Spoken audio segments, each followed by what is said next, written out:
যদি সমগ্ৰ পৃথিৱীখন এখন দেশ হ'লহেঁতেন, কোনো সীমা নাই, পাছপোৰ্ট নাই, এখনেই চৰকাৰ, এখনেই পতাকা।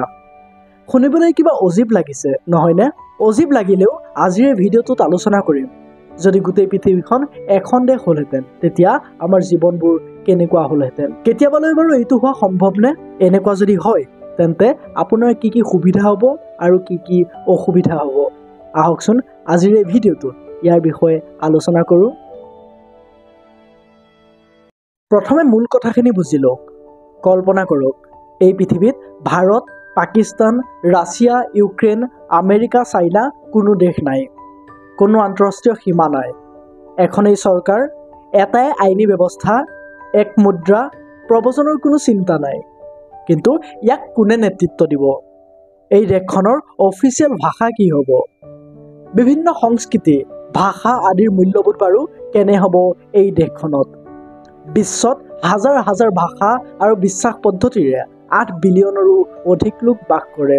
এটা নিয়মৰ অধীনত তেওঁলোকক একত্ৰিত কৰিবলৈ চেষ্টা কৰাটো কেৱল কঠিন নহয়, অসম্ভৱ। কাৰণ সকলোৰে নিজৰ নিজৰ পৰিচয় আছে।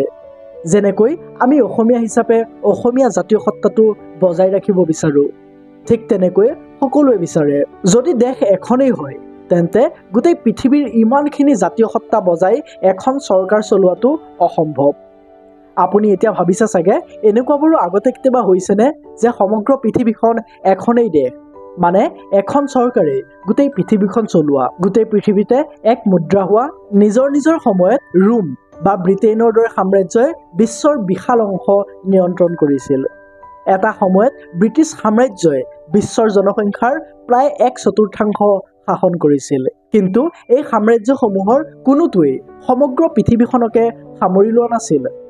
আনকি এই সময়তো পৃথিৱীৰ বিভিন্ন ঠাইত অগণন স্বাধীন ঠাই আছিল। আহকচোন, যদি বিশ্বব্যাপী এখনেই চৰকাৰ হয়, তেন্তে কি কি ভাল বেয়া হ'ব পাৰে চাওঁ। যদি এখন দেশ এখন চৰকাৰ হয়, তেন্তে বিশ্ব সহযোগিতা বৃদ্ধি হ'ব। কাৰণ তেতিয়া বিশ্বজুৰি হ'ব এক দেশ, এক নিয়ম। জলবায়ু পৰিৱৰ্তনৰ দৰে ডাঙৰ সমস্যাবোৰ অতি সহজেই সমাধান কৰিব পৰা যাব। সাৰ্বজনীন অধিকাৰবোৰ যেনে সমতাক অতি শক্তিশালীভাৱে বলবৎ কৰিব পৰা যাব। টেকন'লজিবোৰ দ্ৰুতগতিত আগবঢ়াব পৰা যাব। ইছৰ', নাছা, ইউৰোপীয়ান স্পেচ এজেঞ্চি আদিয়েও একেলগে মিলি নিজৰ গৱেষণাবোৰ কৰিব পাৰিব। এনেকৈ যদি গৱেষণা কৰা যায়, তেতিয়া হয়তো অতি সোনকালেই মংগল গ্ৰহলৈ যোৱাটো সম্ভৱ হৈ পৰিব। এখন দেশ হোৱাৰ লগে লগে বাহিৰা শত্ৰু কোনোৱে নাথাকিব, আৰু তেতিয়া সামৰিক দিশত কমকৈ ব্যয় কৰি মানুহৰ ডাঙৰ ডাঙৰ প্ৰত্যাহ্বানসমূহক অধিক গুৰুত্ব দি একেলগে তাৰ সমাধানৰ কাম কৰিব পৰা যাব। যদি সমগ্ৰ পৃথিৱীখন এখন দেশ হ'লহেঁতেন, তেন্তে তাৰ পৰা হ'ব পৰা সম্ভাৱ্য ভাল কামবোৰৰ বিষয়টো কথা পাতিলোঁ। এতিয়া আহোঁ তাৰ পৰা হ'ব পৰা সম্ভাৱ্য বেয়া কামবোৰৰ বিষয়ে।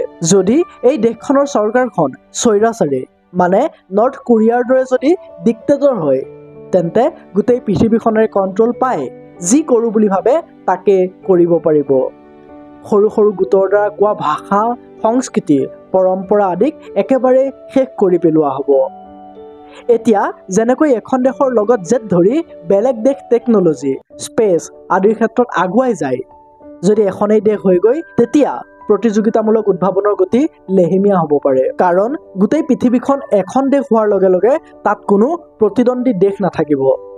আৰু আটাইতকৈ ডাঙৰ কথাটো হ'ল 8 বিলিয়ন মানুহে যিকোনো কথাত একমত কেনেকৈ হ'ব? নতুন দেশখনত কিন্তু চৰকাৰে যিকোনো ডিচিশ্যন লোৱাটো খুব অসুবিধা হ'ব। যদি এতিয়া প্ৰশ্নটো কৰা হয়, সমগ্ৰ পৃথিৱীখন এখনেই দেশ হোৱাটো সম্ভৱনে? এক কথাত ক'বলৈ গ'লে নহয়। আমি আগৰ তুলনাত এতিয়া গোটেই পৃথিৱীখনৰ লগতে অধিক সংযুক্ত হৈছোঁ, কিন্তু তেনেকৈ আমি বিভক্তও। প্ৰযুক্তি আমাক সংযোগ কৰে, কিন্তু ৰাজনীতি আৰু বিশ্বাসে আমাক পৃথক কৰি ৰাখে। ৰাষ্ট্ৰসংঘৰ দৰে সংস্থাই দেশসমূহক একত্ৰিত কৰিবলৈ অহৰহ চেষ্টা কৰি আছে, যদিও সম্পূৰ্ণ একত্ৰীকৰণ কৰাটো এক প্ৰকাৰে অসম্ভৱ। That's it for today. আপুনি ইয়াৰ বিষয়ে কি ভাবে বাৰু?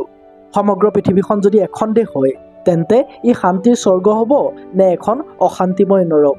কমেণ্ট কৰি জনাওকচোন। যদি ভিডিঅ'টোৰ কনচেপ্টটো ভাল লাগিল, তেন্তে এটা লাইক কৰি এই চেনেলটো ছাবস্ক্ৰাইব কৰি লওক। এই ভিডিঅ'টো শেষলৈকে চোৱাৰ বাবে আপোনাক বহুত বহুত ধন্যবাদ। লগ পাম আকৌ এটা নতুন ভিডিঅ'ৰ সৈতে। জয় আই অসম।